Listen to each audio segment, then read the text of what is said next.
Hey, you're hanging out in the Link Up Lounge. I'm Tiffany Mason. And I'm Donna Ruppel.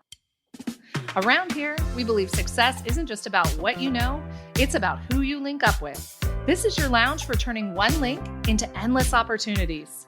Donna, it blows my mind that the two of us have over 30 years of combined networking experience. I know! We've built businesses, expanded networks, and created unstoppable momentum, all through the power of strategic connections. AKA networking. And now we're here to guide you to do the same, starting today.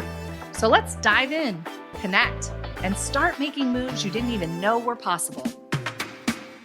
Welcome back to the Link Up Lounge. I'm Tiffany Mason with Virtually You, the boutique podcast management agency. And I'm here with my co-host, Donna Ruppel, your Nocatee real estate expert. This is your lounge for turning one link into endless opportunities. And today's link, it's not a pitch, it's a story. One of the most powerful marketing tools you already have. Here's the truth. People forget facts, but they remember feelings. Remember in the last episode, I think it was the last episode that I said, people may not remember what you said or what you did, but they'll remember the way you made them feel. They remember the story about the client who overcame burnout, or the mom who launched their business, or the couple who found their dream home. That's what makes storytelling so powerful. It's human. It connects. And when done right, it can really build trust without you ever saying, I am the best at what I do. Your stories do the talking for you. So when you hear somebody say, I used this product and it worked so well, whether it's a shampoo or something and it made my hair full and lush, that is the kind of story we're talking about, because it makes you go, oh, well, if it worked for her, maybe it can work for me. Right. We're all looking for that transformation. So if you've ever struggled with how do I talk about my business without sounding salesy, this episode is your answer. Today, we're diving into how to use storytelling to market your business. And we're not talking about made up, overly polished narratives, probably through ChatGPT like we love. We're talking about real, authentic moments that make people lean in and say, tell me more. Real stories about people that you have taken from a problem to a solution and how you can share that. You're going to walk away knowing exactly what makes a good business story, where to use it, and how to let your clients' wins speak louder than your own self-promotion. I know we've talked about that in the past, like on social media, some tactics, is sharing those wins or sharing something, because we all love a hero's journey. We all love, the underdog won. We all love going on a journey with somebody, watching them start the business, and then, here they're being successful in the business. And then this is what the business turned into, there's nothing more exciting. And I think it's because it gives all of us hope, right? Yeah. So a good story really can make a difference in people noticing you and remembering you. So let's talk about why it works. I mean, so many of us, I think everybody has sort of a sales filter. This is what comes to mind when I think of sales filter, right? Like you go to a car dealership and you immediately have all your armor on, like all of it, right? Yes, bulletproof. Ready to repel everything that's coming at you. And you listen to what they have to say through a total filter because you don't believe anything they say, right? I feel like you were about ready to say the BS filter, and I agree with that. Yeah. And, like that, I think everybody can relate to the feeling of walking into a car dealership, right? Like you are fully armed. You have the biggest, thickest filter you can find on, right? And so we don't want to say we do that with every business, but in a lot of ways we do, especially I think in 2025, in the world in which we live, we listen to everything with the sales filter. It's also like when you think about when Temu first came out, right? And people were posting on social media about the like miniature things they were receiving instead of full-size things they thought they were ordering. So it's like one of those things that we just live in a world where we have to be like very careful about, what we're buying. We don't want to get taken. We don't want to get taken advantage of, and so we listen with this sales filter. And so instead of trying to convince somebody to hire you that you are full size, you're simply showing them what's possible through a story, through someone else's journey. And that can be really powerful. Well, just like we've talked about you talk about your ideal client and then somebody identifies and goes, "Oh, that's me."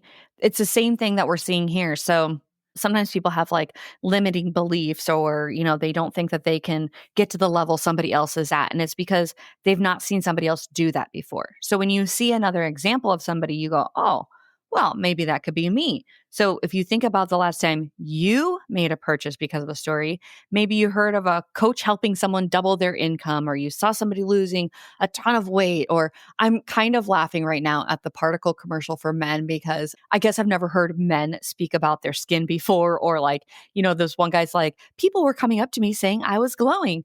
But it is true. Like if you're a man and you've been maybe divorced, or you're a single dad, or, you're trying to get back out in the dating game and you're a man, you probably are concerned about your skin or how you look or how old you look. And I think men, okay, maybe I shouldn't say that.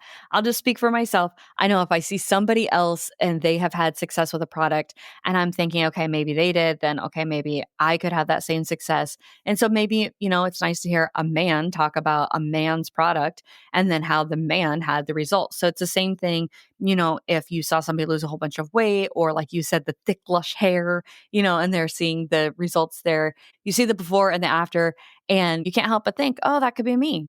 You're seeing the potential. So you're sharing the win or the success without being salesy. And the before and after pictures are, one of those things that everybody looks at, whether it's your hair or whether it's, I've been taking this collagen that I'm into. And the before and afters on those are like, yes, I'm going to look, like that if I just keep taking it. Okay.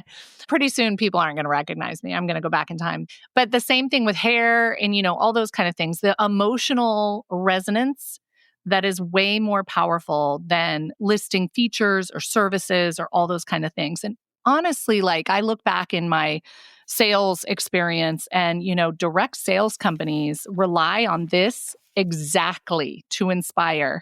That's why they have people that give their story about how they went from just starting to, ultimate pinnacle of success. Because they want that story to resonate with somebody. And so they have all these people share their stories because they want it to resonate with people out there to inspire them to do the same thing, So it's kind of the same thing. It's a motivational story, but it makes you connect with it and you go, "Ooh, well that worked for them and I have the exact same problem and I want that exact same solution, so this must be the answer." And Yeah. thinking back to post-COVID, I had a particular bout of COVID and I ended up starting to lose my hair in big clumps. And everybody thought I was overreacting, but really I was not. It was a significant hair loss, okay? But I, of course, went clamoring for products that were going to work to help it stop. And you could Google, you could find a bazillion things that claim that they helped, and I could throw money at it to live long day. But what did I do is I reached out to people that had had my same problem, a post-COVID hair loss, and what product did they use that they felt actually worked? And then I went in search of that. But it was connecting through testimonials of people I knew. It was hearing that they had my same problem. They found the solution. All those things are so magical in marketing your business to get a grasp on that. Well, I think what you're talking about is you're explaining the emotional component. So, you were losing your hair, and Donna, oh my gosh, if you guys don't know Donna, she has got the best hair and she gets compliments all the time. And her hair holds like the most beautiful beachy waves and it's effortless and flawless. And the color always looks great. And she always looks like a freaking shampoo model. Okay. Her hair. Please. Always. I've got so this nice. thin, straight, I got to put a lot of product in it to make it do anything. It's not cute compared to Donna's lush, beautiful head of hair. So it's her identity. And so, well, a piece of her identity. And so, when something like that goes, that's tough. Yeah. So you're looking for the transformation. I have a podcast client and she always talks about like cleaning out your closet, and she's talking about the clothes that don't fit and how they talk to you. I needed to clean my bathrooms and I was not finding the time to do it. And my bathrooms were just talking to me. They're just like, why can't you clean these bathrooms? Like, you have energy. You should be in here cleaning these bathrooms. You shouldn't be watching TV, or you shouldn't be doing this, or it's only going to take 5 minutes. Go ahead and clean your bathrooms. That's gross. That's disgusting. Or like the clothes, like, I'm going to lose 5 pounds and then they'll fit. I'm going to lose 10 pounds and then they'll fit. All these things talk to us throughout the day, right? Or we have negative talking in our head about it. So, if you're losing your hair, you're going like, oh my God, this is what people know me for. This is what I get compliments on. This is my pride. Like, this is a big piece of me. How do I fix this? Right. So you're like kind of in panic mode. We had a business spotlight yesterday and she was showing before and after of some bathrooms that she had done as an interior decorator. And I think if you're going to the bathroom all the time, you're like, God, this bathroom sucks. God, this bathroom's ugly. I wish I could change this bathroom. I just need to schedule an interior decorator. You see those before and afters, then you envision yourself with a full head of hair again. You envision yourself with, this person lost the weight and now they can fit into those clothes that they've hung on to forever, or now they've redecorated their bathroom and this is where they are now. It's that emotional pull, right? Like sometimes we shop emotionally, but also sometimes we redecorate our bathroom emotionally, or we try to find these hair products emotionally, right? So let's break down what a solid business story actually includes, because it's not just rambling about good results. So Donna, what would be some components of these amazing stories that give us an emotional tug at the heart? You want a beginning, a middle, and an end. So for the beginning, like before, what was the struggle? Paint the picture clearly enough that someone listening could say, "Oh, I've been there." So for me, my struggle was I was losing hair after COVID, right? Yeah. And so it was like, oh my gosh, when is this going to stop, right? And then the middle of the story is, what did working with you actually look like? Show the transformation, the decisions, the shift. So in my story about losing my hair, it was like, what product or what process worked for you? I mean, if somebody told me that squeezing fresh beet juice over my head every day would stop it, I would have done it, So Absolutely. right? Like, what is working? And then the after is obviously what changed for them. Be specific, numbers, feelings, outcomes. In my story about my hair, obviously the hair loss stopped, which is the first step. And then regrowing the hair is the second step. And so those are the things you want to hit on. And so when you have those three pieces of a story, you're painting the picture. Okay, so what I'm hearing is pain point, transformation, and then results. So when you guys are thinking about how you're going to craft these stories, keep this in mind. Your client is the hero. You are the guide. And think, I helped them to do this, not look at how great I am. So it's really focused on your client, what their pain point was, what their transformation was, and how they're living out life now, how they feel now, how they're thriving due to your services or your products. Yes, absolutely. You're Yoda, not Luke Skywalker. And if you're not a Star Wars fan, that means you're the teacher. You're not the student. The student? Is Luke Skywalker a student? He was more like thinking he was the star. The apprentice. Yeah. Yeah, I think it's important. You need to position yourself as the one who helps others win. That's when people start to trust you and want to work with you. Well, the best part about business storytelling is you can use it everywhere. So think about these touch points. Obviously, your website, especially your about page or services page, put a story in there. Instagram or Facebook posts, or better yet, stories or reels. I mean, literally stories says put a story in here. Okay. Podcast intros or outros, you can put a story in there.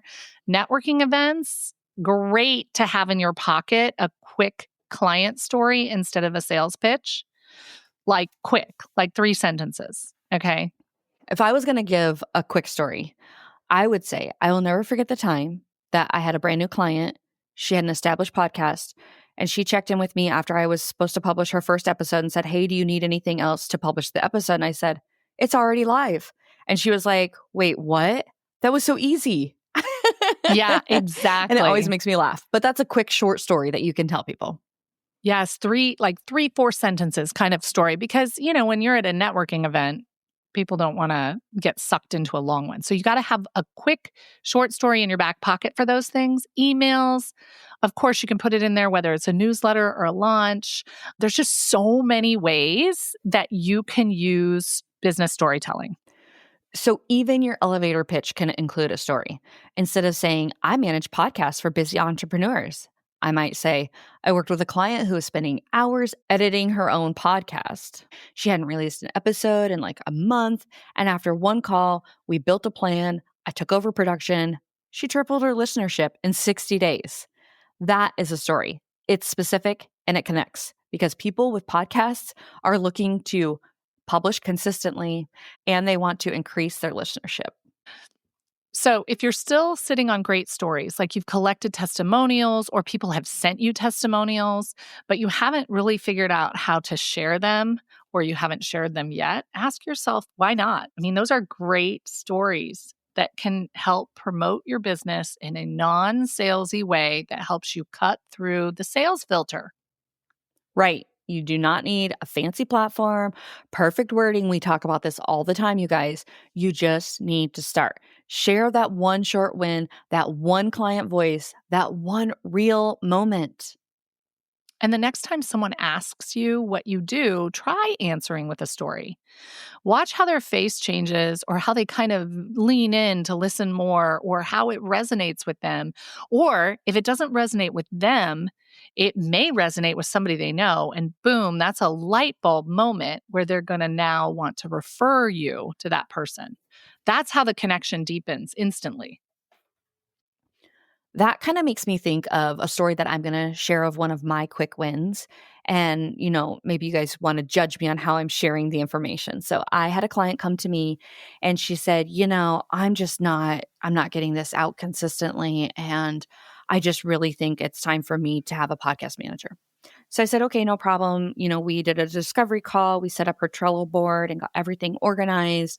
And that was like the first moment where she was like, oh, this is like legit. And then listening to her podcast, I was like, well, you don't have a true intro or outro. Is that something that you wanted?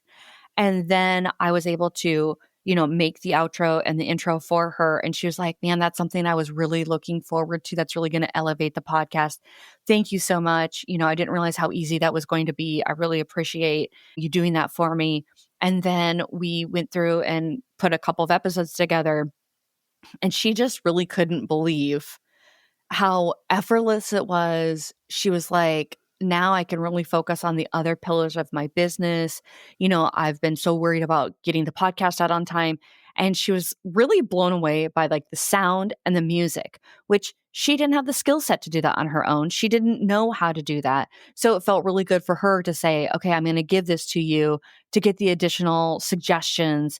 And then all of a sudden, the podcast took on this like professional level that she wasn't expecting. She just wanted consistency, but she got so much more out of it, and she was like, wow, I really feel like I upped my game. And thank you very much for that. Okay, Donna, I shared my story. Now you share your story. What's this emotional transformation that you would share with somebody that would make me go, oh, Donna's the bomb? Well, when you talk about people buying or selling their home, it's always emotional. So there's always an Right? emotional story with that. But I do think that there was one client I had, and they were selling their home, and I was the listing agent. And I feel like right now in our market that there's a lot of the answer is lower the price, lower the price, lower the price. But I really felt strongly that we went in with a good price and we were getting good activity and we were getting good showings. And, nobody likes being on the market. Nobody likes having to vacate their house for showings. Nobody Right. likes keeping it clean, I guess. And, it's tough on a daily basis, man. Right. So, we weren't that far into the process, maybe like 3 weeks. And my client was very, I can't live like this. This is so inconvenient.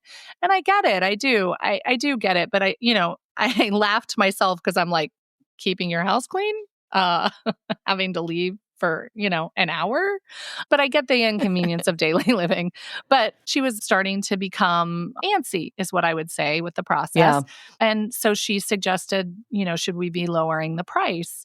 And I remember just feeling very confident in our pricing that we went in with. And so I was like, I don't think lowering the price is the answer. I think we just need to stay the course. Stay the course. Do a broker's open, do an open house, get more eyes on it in a shorter amount of time so you're only inconvenienced for those pockets of time. And then let's see if we can just give this another week or 10 days. And within that week, we got an offer, full price, all the things, and it successfully closed. And so I know she felt like, thank you so much for talking me off the ledge and for holding your ground on the price, because she was like, I was the one ready to slash the prices and you were the one telling me to stand strong. And so that was her emotional overcoming, which I think any sales, purchase or sell is going to be emotional, but that is the service that I provide, is guiding people through those times and hopefully giving them the resolution that they love and are excited about. That's always the goal. So for her, it was a rocky emotional time and we stayed the course and we got a huge win for her. So that was really exciting. I think that's a great story. I mean, just me personally hearing that, I mean, I already trust you because you're a good friend of mine, but in hearing that, I go, she's going to go to bat for me. Like, I mean, I don't know. I got emotional just listening to that. That's You're it, Donna. funny. If I'm selling my house, I'm calling you. I hope so. Otherwise, I'd be knocking at your door. Hey, wait. Okay, so are you guys ready for our networking mode on segment? Yes, give it to us. Here's your tip for the week. Pick one client win and turn it into a story. Don't overthink it. You might need to write it down. What problem did they come to you with? What was the process like working together? And what changed for them afterwards? Then share it. Use it on social, bring it to your next event, or add it to your next email. Let that story sell for you. Networking mode on. If you turn today's tip into action, tag us on social media. We want to know how you're using storytelling in your business. Whether it's a post, a reel, or something that you share in the room, we're cheering you on. You've been hanging out in the Link Up Lounge, your lounge for turning one link into endless opportunities. Now it's your turn. Go make a powerful link today. Networking mode on.